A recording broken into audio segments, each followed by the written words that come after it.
Motherhood is a kaleidoscopic subject. Mothers are the butts of jokes and sources of blame for whatever goes wrong in their children's lives. They can be wellsprings of inspiration, guidance, and comfort. Many women spend thousands of dollars to become a mother. Others have motherhood thrust upon them. I'm Liane Hansen, and I'm one of the latter. My daughter was an unexpected surprise. I had no idea what I was doing when she was born, despite good advice from both books and friends with children. But the most interesting thing that happened just after her birth was that I finally understood and appreciated my own mother. We had been somewhat estranged for many years. She wanted me to settle down, and I wanted to wander. My daughter brought us back together. She will soon be 30, the age I was when I had her. I also had a son 2 years later, so motherhood must have agreed with me. In the years before my mom died, whenever we went to the pharmacist, grocery store, or hairdresser, she often told anyone who would listen, "This is my daughter. She used to be a hippie, but look how well she turned out." I blushed with embarrassment. I also basked in the glow of her pride in me. When I began as host of Weekend Edition on NPR, my mother listened every Sunday. I called her every Monday morning for her review. She kept written notes. Sometimes she'd say, "Oh, she loved an interview I did." Sometimes she just asked, "What the hell was that?" She was once a guest on Car Talk. Her Buick wasn't running right. The Tappet brothers suggested I buy her a new one. Every Mother's Day on our program, we include our mom's names in the credits. Hearing her name on the air was far better than flowers or a card. When I was asked to write the introduction to this extraordinary collection of essays, I was thrilled.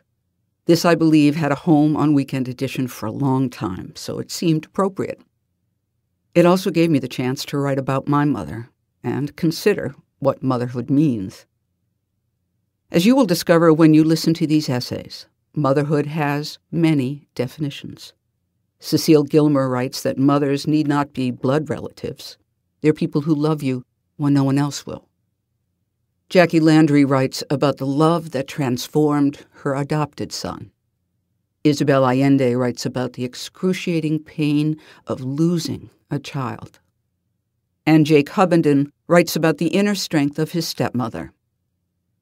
Every essay will touch a nerve and perhaps illuminate those facets of the motherhood kaleidoscope that you have yet to see. Dr. Benjamin Carson is director of pediatric neurosurgery at Johns Hopkins Children's Center. He grew up in poverty in a single-parent home. His mother had married at age 13 and moved to Detroit with her husband to discover that he had another family. Divorce followed. Carson was able to rise above difficult circumstances, but not without some help and guidance. The simplest way to say it is this: I believe in my mother. My belief began when I was just a kid. I dreamed of becoming a doctor. My mother was a domestic. Through her work, she observed that successful people spent a lot more time reading than they did watching television. She announced that my brother and I could only watch 2 to 3 pre-selected TV programs during the week. With our free time, we had to read 2 books each from the Detroit Public Library and submit to her written book reports. She would mark them up with check marks and highlights. Years later, we realized her marks were a ruse. My mother was illiterate. She had only received a 3rd grade education. Although we had no money, between the covers of those books, I could go anywhere, do anything, and be anybody. When I entered high school, I was an A student, but not for long. I wanted the fancy clothes. I wanted to hang out with the guys. I went from being an A student to a B student to a C student. But I didn't care. I was getting the high fives and the low fives and the pats on the back. I was cool. One night, my mother came home from working her multiple jobs, and I complained about not having enough Italian knit shirts. She said, "Okay, I'll give you all the money I make this week scrubbing floors and cleaning bathrooms, and you can buy the family food and pay the bills. With everything left over, you can have all the Italian knit shirts you want." I was very pleased with that arrangement, but once I got through allocating money, there was nothing left. I realized my mother was a financial genius to be able to keep a roof over our heads and any kind of food on the table, much less buy clothes. I also realized that immediate gratification wasn't going to get me anywhere. Success required intellectual preparation. I went back to my studies and became an A student again, and eventually I fulfilled my dream and I became a doctor. Over the years, my mother's steadfast faith in God has inspired me, particularly when I had to perform extremely difficult surgical procedures, or when I found myself faced with my own medical scare. A few years ago, I discovered I had a very aggressive form of prostate cancer. I was told it might have spread to my spine. My mother was steadfast in her faith in God. She never worried. She said that God was not through with me yet. There was no way that this was going to be a major problem. The abnormality in my spine turned out to be benign. I was able to have surgery and am cured. My story is really my mother's story, a woman with little formal education or worldly goods who used her position as a parent to change the lives of many people around the globe. There is no job more important than parenting. This, I believe.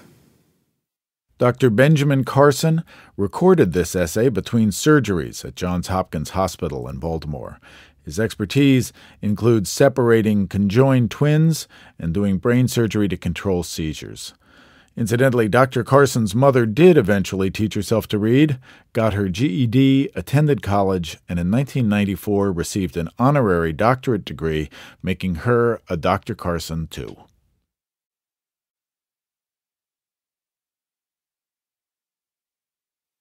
Many of our essayists write of beliefs formed in childhood. Joel P. Engardio, a writer and filmmaker from San Francisco, ended up breaking away from the beliefs he was raised with. But that process led him to a value that underlies his freedom to believe whatever he chooses. I was raised as a Jehovah's Witness. If I ever knocked on your door when you were mowing the lawn or taking a nap, please excuse me.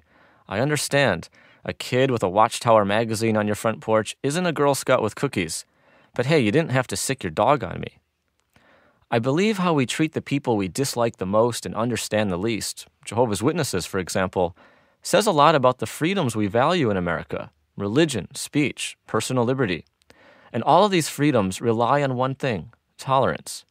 I learned this as a kid when I went door knocking with my mom. We were preaching that Jehovah's kingdom was coming soon to solve the world's problems.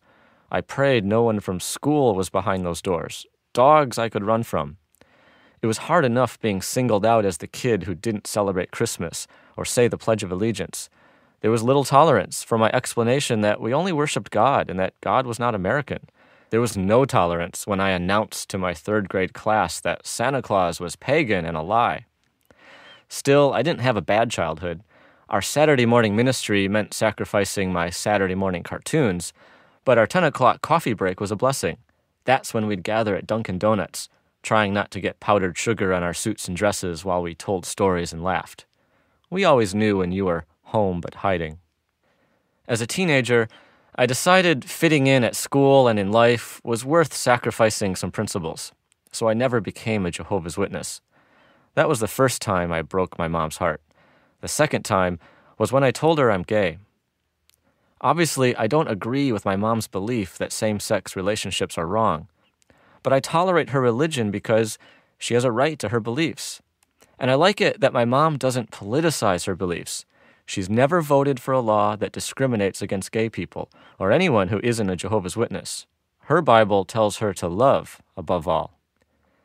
My belief in tolerance led to a documentary film I made about Jehovah's Witnesses, and my mom actually likes it. The message is about being open to letting people have views we don't like. So in that sense, it could also be about Muslims, gay people, or NASCAR race fans. The point is, the people we don't understand become less scary when we get to know them as real people. We don't have to be each other's cup of tea, but tolerance lets a variety of kettles peacefully share the stove. I believe our capacity to tolerate both religious and personal difference is what will ultimately give us true liberty, even if it means putting up with an occasional knock on the door.